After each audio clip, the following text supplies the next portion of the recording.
Me? I'd bite. Mr. Turtle, how many licks does it take to get to the Tootsie Roll center of a Tootsie Pop? I never made it without biting. Ask Mr. Owl, for he is the wisest of us all. Mr. Owl, how many licks does it take to get to the Tootsie Roll center of a Tootsie Pop? A good question. Let's find out. 1, 2, 3. 3. If there's anything I can't stand, it's a smart owl. How many licks does it take to get to the Tootsie Roll center of a Tootsie Pop? People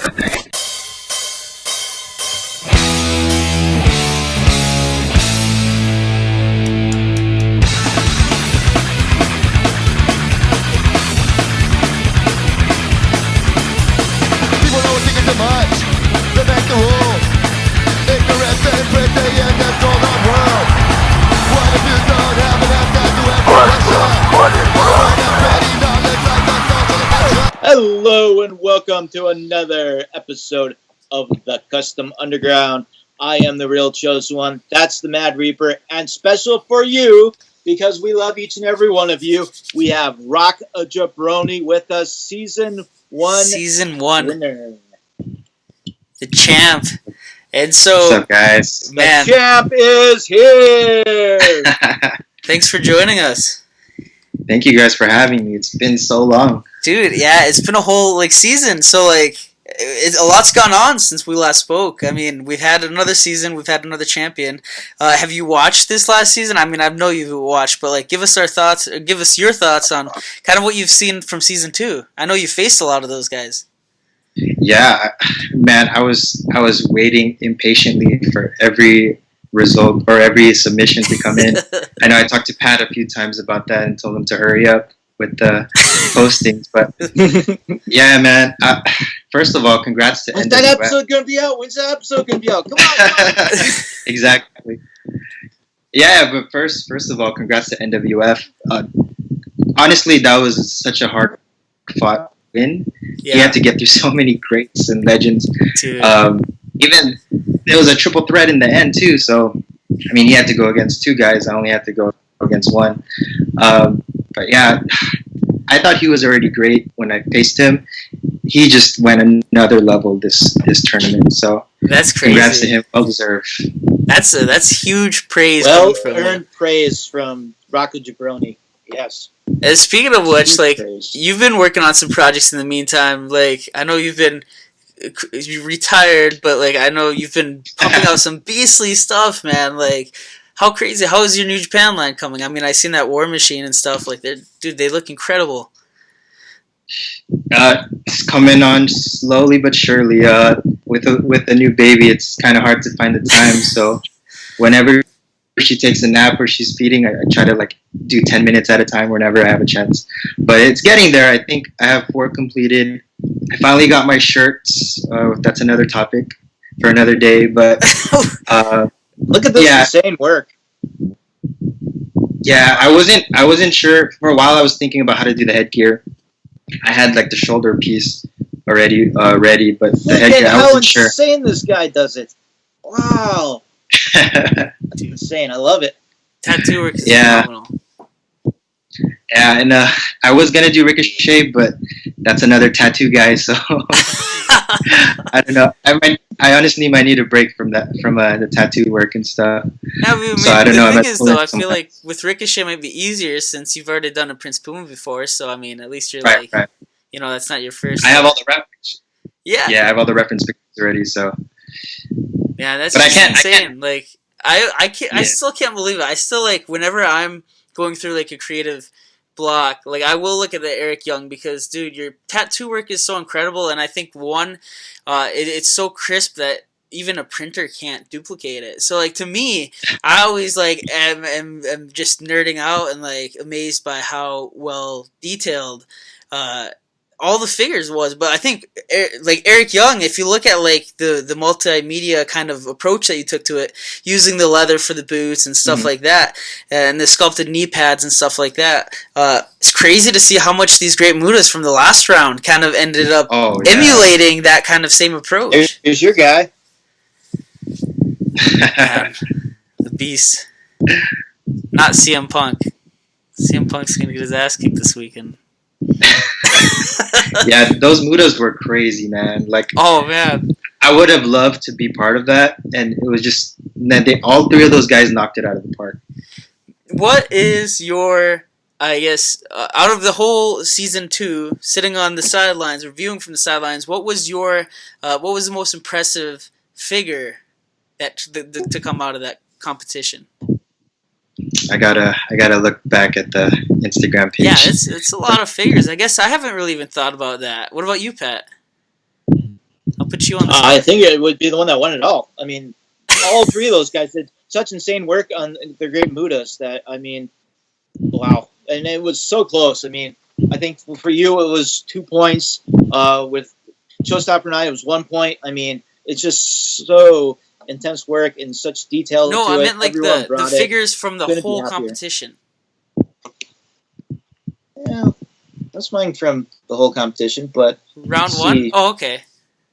I could start with mine. I was really for round 1. I was really impressed by Bubba and Squeak's Rey Mysterio and Chargo's Liger. Those were insane. Yeah. Insane custom. Oh man. And Biondo's Iron Man. Wow. Yeah, I was gonna get to that too. That was my. Was that the second round? Yeah, it was. Yeah, it's the second one in. Yeah. And what I loved about that Iron Man, it was like a realistic attire that Seth Rollins would probably wear, and that's what I kind of thought the theme was, right? Or for my interpretation of the theme was having like a superhero inspired theme, and I think that was perfect. Yeah, no doubt. I mean, Biondo was a beast, man. I can't believe that, and like. He started really showing up too. Like, I mean, he's always shown up, but like when he didn't have to face you in round 1, we saw like Seth Rollins. We seen Evil. Evil was even a perfect custom. Like, it sucked that I had to pick between Evil and Tanahashi because both of those figures were pretty much flawless. And like for Biondo's Evil to pump that out with all the entrance gear and stuff, that was amazing too. And that like there's nothing that. Like, even the hit scan on Evil I really like. And, but that Tanahashi, too, like, man, it was insane. Like, it was a crazy round. And, the NWF had a solid showing. Like, when you pointed out on, I think his page was, like, you pretty much made a New Japan series, and it's true. Yeah. And he killed it with that. And that wasn't even, like, our interpretation or, I mean, our intention. And so, like, it's crazy how it ended up like that. But, I mean, I'm super stoked for it. I think everyone involved. I mean, the finalists for sure, but I mean, Biondo's customs were some of my favorite throughout the whole competition. Bubble and Squeaks. Yeah. I love that Rey Mysterio. That Hushin Thunder Liger. Chargrove's a monster. Like, even El Ligerio, that oh yeah. That zebra work is insane, and I'm a decal guy and I hate doing zebras. And I mean, it's like a patient thing. I mean, the more I realize, it's like it's not about skill, it's about money, like patience. How much time do you want to spend on this? So if it's a personal project of mine, I'm like, dude, I'll sculpt Pentagon pants from scratch if it's a personal one of mine. If I'm going to sell it and like for cheap, and by cheap I think like even $100 is like, I'm not going to sculpt Pentagon pants from scratch. But dude, like watching Chargrove, hearing about his story, he was over there in Thailand, like training MMA and training Muay Thai, and he made that figure with the only thing he had, which was like a Tommy Dreamer head. And so, like, hearing him sculpt with these bare bones, like, really inspired me. I mean, I sculpted this pentagon in a hotel room with a toothpick, and it's like, but like, dude, that's what's inspiring, and that's what's so cool because like he's a monster, and he, like, I think Pat said at one point. And it's okay to quote him. It was quote unquote, "That boy can paint." So like, I mean, man, it was a beastly season. But that kind of left everyone with the overarching question. Sculpting he did on that. Yeah, well, all the sculpting and to have it that smooth. But I was gonna say, like, it left the overarching question, like, what would happen with the rematch? Because I think NWF, as soon as he won, that's what we were all clamoring for. It was like, man, how would it happen now? And you're here to make an announcement. You're totally down. You're still in retirement. You're working on personal projects, but the Custom Underground, and you've been such a great champion. I mean, you're still the first season champion, but represent our brand. We're gonna well. make it happen, and so it's gonna be the Goddamn. champion versus champion. And go ahead, I'll take Season it. I'll one let you versus take season it from two. there. Well, I brought a little something with me during this interview here. It's a little dusty. I haven't defended it in a while, so I guess it's time to rub off some of the dust here. And honestly though, like I feel like if the NWF had a better selection or get better choice on what to do in the finals, it would have been a much different story. I kind of got lucky that he got Gangrel instead of Aleister Black, because then that would have been totally different. I feel like he would have probably beat me if he got Aleister Black. So man, it would be crazy because I think Eric Young was his choice, and what if he would have even got Eric Young and then you would have got Aleister Black, or you would have got Gangrel? Like, it would have been crazy. Exactly. Like, yeah.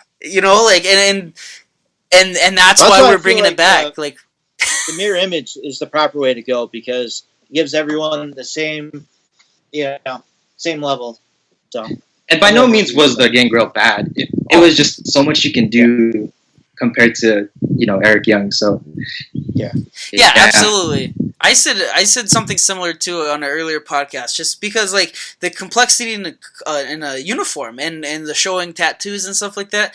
There's only so much you can do with Gangrel, and I know too because I've done one, and it's like white and purple if you want to be really flashy with the pants, but other than that, you're pretty much dealing with blood. And so like the NWF absolutely killed it, but I think he could have killed a Gangrel, whereas there was a lot more room to even go higher with Eric Young or an Aleister Black, just given those alternatives. Right. But I think especially with your ability to do tattoos, his ability to do tattoos, but not by hand. Insane ability. Right, but they're two different ones, right? One's hand-drawn, one's decals. That's going to be a really cool match again, because I think that I'm guessing you probably want to, and he probably wants to do the same character. Yeah. And so that would be what's fun, and this is why I'm looking forward to both of you guys facing off again. Or the title. Guess what about this? See you. You just shoved his crotch in the camera. This is made by Last Smith. If you have not checked him out, check him out. So this is my Connor work in progress, and I'll just shove his crotch in the picture. Because he designed this belt from hand. So that's very cool that he was able to make such a cool, awesome belt. Shout out to Last Smith. This is what will be on the line. Season 1 versus Season 2. Who will win? Yeah, I'm really excited because since I last faced him, he's gotten so much better in like how many months he's been doing it. So for me, I want to face the best. So well, it's crazy because like not taking anything away from any of the amateurs last season, but like we actually had enough interest and enough recognition at this point to have a 16-man pro bracket, and I've no doubt that the first season the result would remain the same because ROCKAJABRONI, you're a beast. But like I do wonder, like, man, NWF had to slaughter some like legends to get to that point, and you had first round Biondo, so both of you guys know what that's like going up against someone of that caliber. But I think it's really interesting about how much he's improved and how much like everyone improved in the second season, because I think the gap there, the skill gap was less. Versus on, in first season, everyone on the left side was stacked, and everyone on the right side was really good too, but like, you know what I mean? It was kind of more of an amateur side thing, and that brought us Lonely Bone Dust, who is totally now a professional level customizer. It's just at the time, and I'm stoked for it, man. Like, I'm stoked because I want to, like, you guys both have very separate styles, and I feel like I've always talked to a lot of people, a lot of same customers out of both of you guys, and I feel like I meet in the middle of where you and NWF are, where NWF's the decal guy, you're a hand painting guy, and I mean we're all very well rounded everywhere, but I feel like I'm the perfect combo of both of those skills too. So it's crazy because I'm the biggest fan of you and NWF because I feel like Thank you. my work reflects your guys' work and your guys' the way you do your paint schemes, the way you guys sculpt the way you sculpt the knee pads. But then NWF's also decal skill work is something that I feel like I'm pretty good at decals, but I take a lot of notes from even him, and so I'm really stoked because for me this seems like both of Good and Evil are fighting. I don't want to say Good and Evil, but like two polar opposites, and I think this is a really weird fight. This is like Mayweather versus McGregor of customizing because you have the best of the decal and I think the best of the hand paint, and I want to see who wins. Not in a way of like which one's better than each other, but which one, given any certain figure, will these techniques be employed to have the best result. And how much does hand paint equal best, or you know what I mean? Like, there's a lot of theoretical questions involved. I don't want to go on a tangent, but I'm stoked. I'm a big fan of both of you guys, and you guys are both very inspiring to me too. I mean, to me, certainly. Absolutely. Thank you. Yeah, man. It's funny that you mentioned. I just realized it was kind of like it is gonna be a paint guy versus a decal guy, and I just realized that's gonna be. I don't know if you were part of that. There was like this whole Instagram thing about decals versus paint. No. Painting. Hand paint. There was like a no decal club and stuff, and yeah. There's some drama that is causing. So it's kind of interesting. So I feel like I have to like represent my painting brothers. I mean, without naming names if you don't want to, but what was the deal? What was the deal with this? Because I'm really interested in it. I think it was more like I think people saw it the wrong way. They were like I guess someone started like a no decal club, and then it kind of took it the wrong way and said, oh, I think they were kind of dissing. They thought they were dissing decals or decal users. And then there was like two sides, and they were just like fighting and stuff. I mean, I don't know. It's a fascinating thought. I mean, when you look at it, like, because I mean, this is what it comes down to. Like, it's the ease of access, right? Like, a lot more people can apply a decal and it look decent versus a lot less people can paint a tattoo and it look decent. And I think because of that relationship, it often gets mistaken for skill. But that being said, if you look at like how like me and NWF applied decal or a showstopper, it's a lot different from a lot of other people that do decals versus some of our work that a computer printed versus like, someone who's not ROCKAJABRONI. Pretty much, but you know what I mean? Like, when you try to paint, a lot of people can't paint as good as or better than a computer. And it's crazy because, I mean, had I not be able to look at the figure in my own two hands, I don't know if I would believe that it's possible. But it is, and so like when I'm looking at that, like I like decals. I like both. I mean, none of my stuff is one or the other, but most of I do like decals because it's super convenient. And for me, I need to make 3 of the same figure look the same. I bet you if you had to make 3 of War Machine, they would be $600 a set. Easily. I would not make. You know what I mean?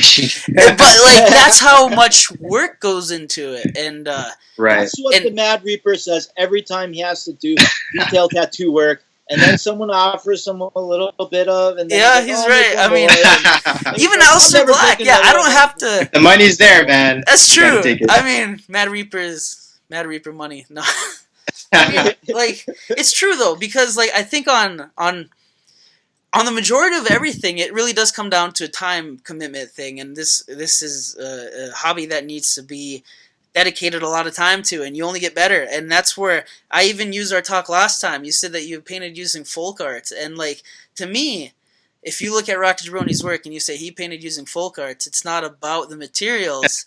You'll stop having a lot of people overthink it and just do the damn thing. And it's like you don't have to have access to Citadel paints.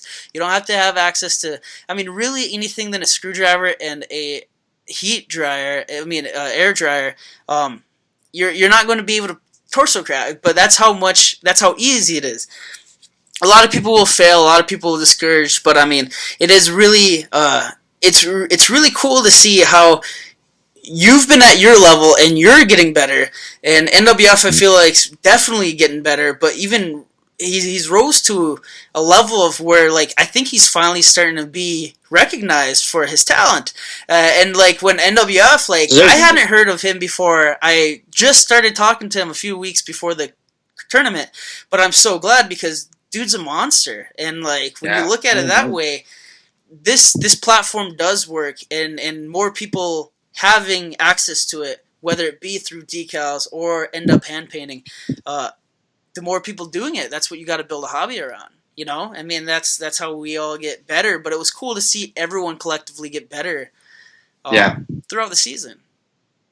Yeah, for sure. I mean, before this competition, even I didn't know a lot of these guys. Yeah. Like Bubble and Squeak, like Nick, Creature Will, all those guys. Like I didn't hear about them until this tournament, and I'm so glad. Like now I'm following them. I'm actively following these guys, and looking at their posts,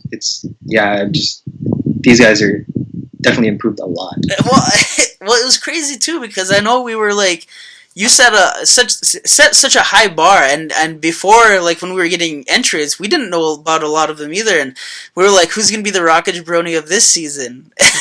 And you know, we always knew NWF was going to pose a threat. Creative ideas too, like articulating fingers, just different little things that they do that really, you know, make a figure go from here to there. Small little details. A lot of them do that, like the over sculpting of Nick did with the Son of Havoc. You know, I mean, he sculpted things that you normally wouldn't, but he had the time to do, so he absolutely did. And we just had such an amazing season, and I'm excited for this matchup now to see ROCKAJABRONI versus the NWF. That's going to be insane, and we get to see it again.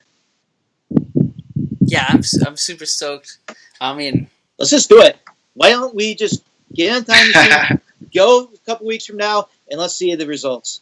Well, we gotta talk to the NWF. Let's just go. Time machine. Boom. I'm excited.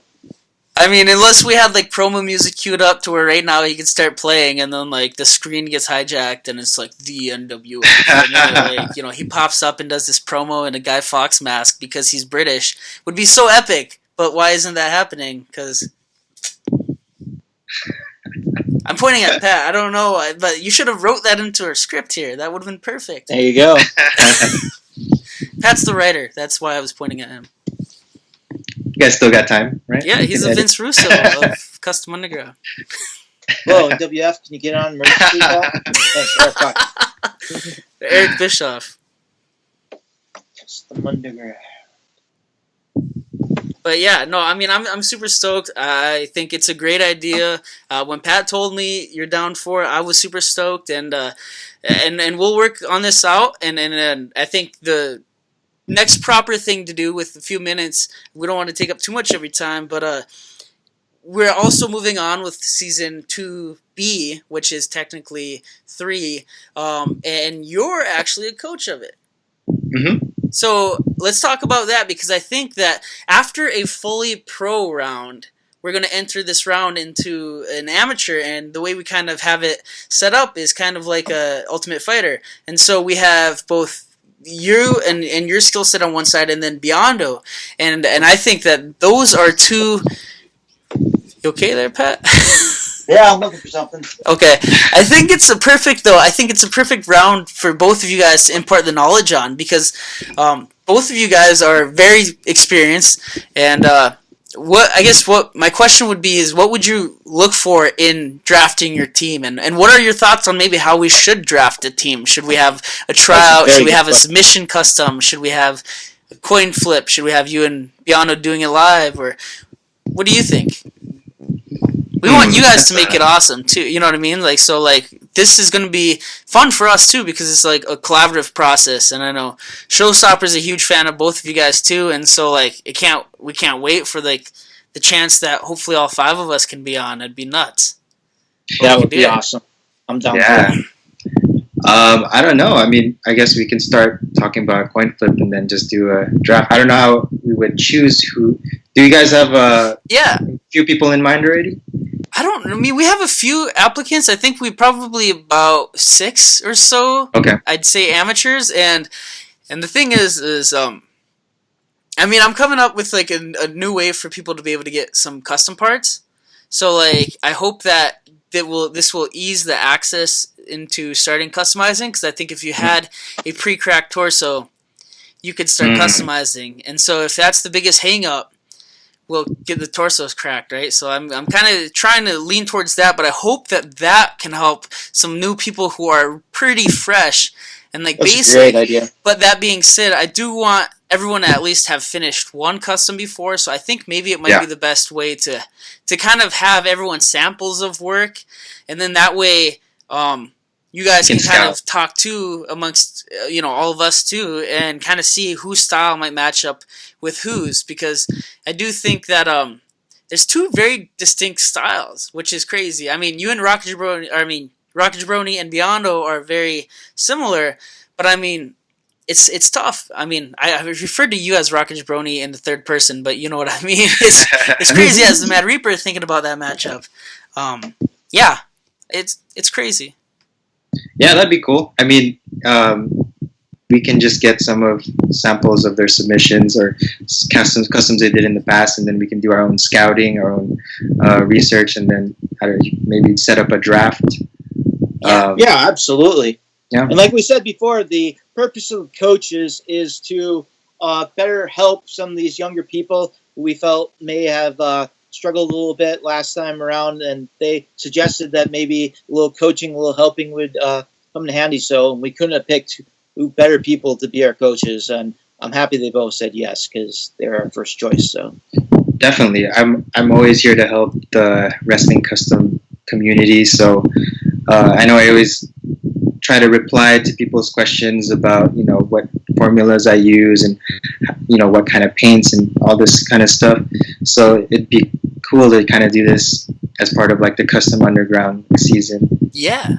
I mean, you guys have so much knowledge to share, and I think that I think we're like on the brink of like, I mean, pro wrestling's on the brink of like a punk rock revival. So I think that customizing can be as well.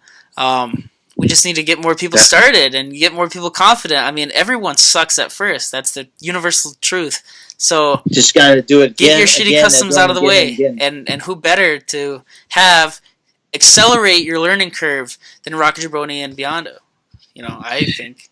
I mean, first and probably our second Hall of Famer. Oh, thanks. I mean, as long as you like customizers like you, NWF, Chargrove are busting out customs, like I was like dying inside because I don't have the time anymore as much as I did before, and I always see your guys' customs, and I want to work on my stuff, but man, you guys are always inspiring me. So as long as like you guys are doing stuff, you're doing your thing, I'm sure like as long as the people you guys are able to reach out to as many people, you guys will always have a community that's growing. So thanks, bro. I mean, we're excited. I mean, I'm stoked. I appreciate it. I mean, I think everyone, I think in general, we've seen a lot of skills and a lot of craziness start in a good way, like some crazy dry brushing and stuff like that. And I know since I've started doing my denim, I get tagged in like every week. I get tagged in a post of someone doing denim, and everyone's doing it really badass. And I couldn't be more happy because everyone's like killers. And it's like, see how easy this is? It's dry brushing. It's not like the most talented thing in the world. I'm saying that about myself, but it is very, man. The end result's all that matters. If it looks like jeans, then that's all you want. Like, don't stop until it looks like that. That's what Todd McFarlane says, and I like Todd McFarlane. Cool. Well, thanks for joining us, bro. I appreciate it. We're really stoked. Keep in touch. I don't know if we're gonna record next week or what's the plan, but we're looking at a time frame. But we'll be in touch and we'll figure it out together. So definitely. Thank you guys for having me. It's always a pleasure being on here. Sounds good. Keep in touch soon. See you guys later. Take care. Yeah. Custom.